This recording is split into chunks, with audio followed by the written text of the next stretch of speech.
La Torah en une phrase, c'est quoi pour vous?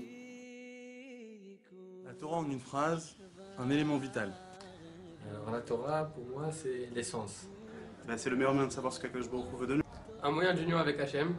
C'est le but de la création. C'est la joie la Torah. C'est la joie. La Torah nous permet de mieux comprendre les décisions d'Hachem et pourquoi on a été créé. La connaissance de Dieu, qui est-il?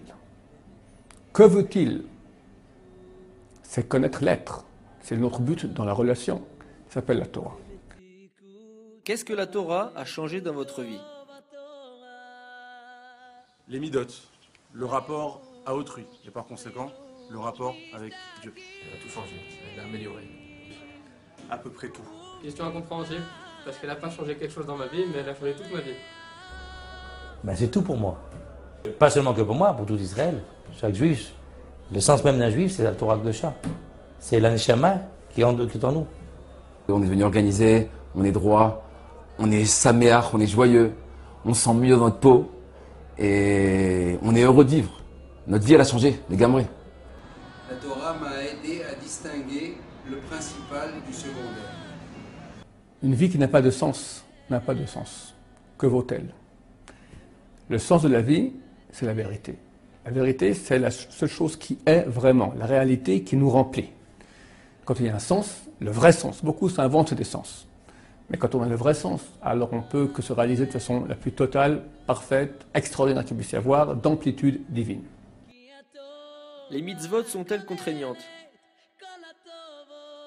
A priori, de l'extérieur, elles le sont, mais lorsqu'on les pratique véritablement, elles procurent tout le contraire. De la joie, de la satisfaction, du bonheur.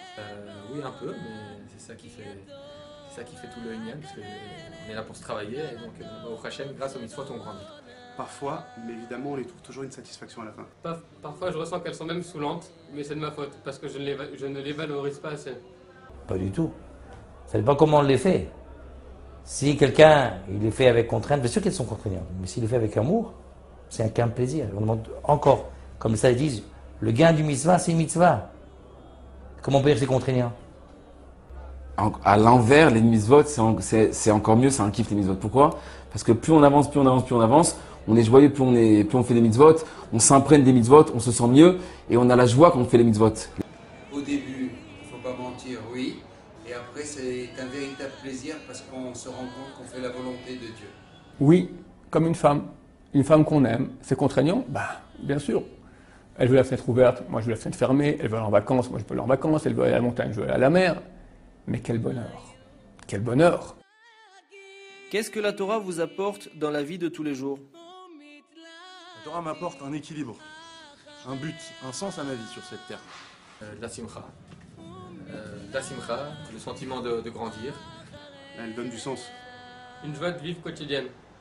C'est le kol hatov, ce qu'on appelle le bien, c'est la Torah. Il n'y a que Torah qui est le bien.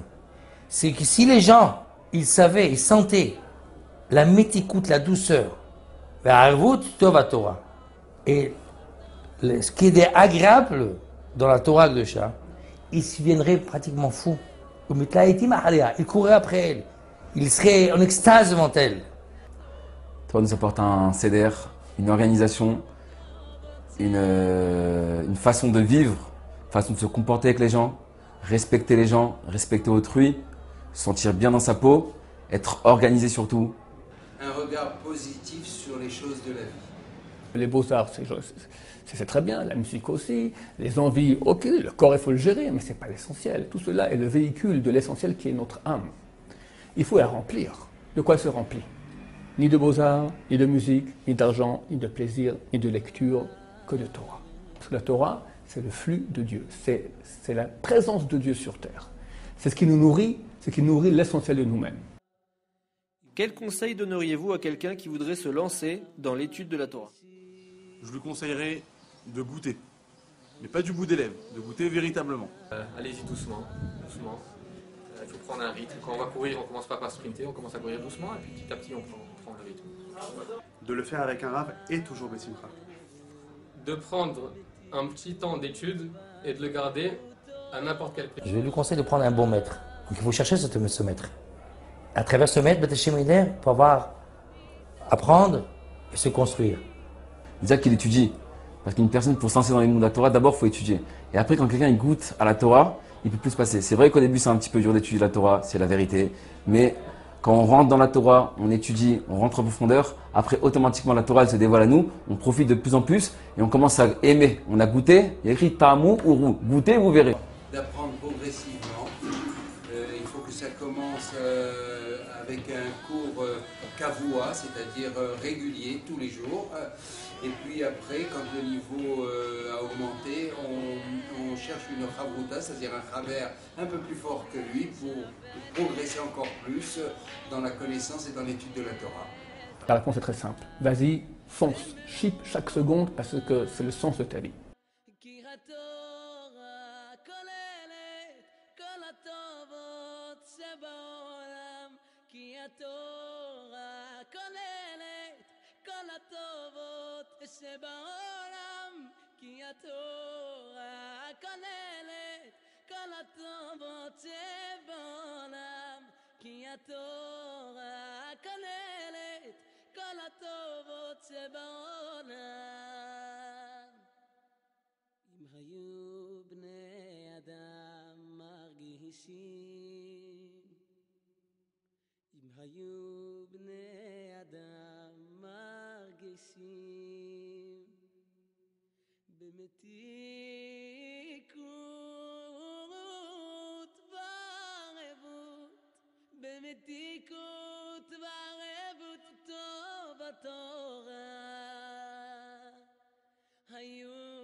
ולא יחסה ביניהם מלעולם כסף וזהב למהומה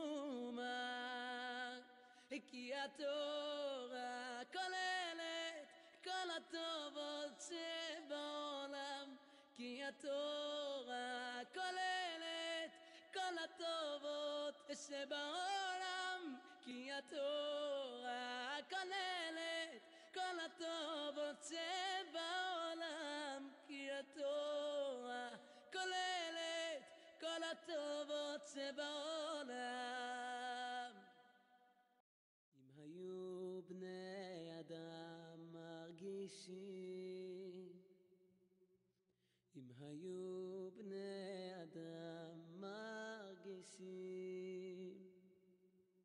במתיקות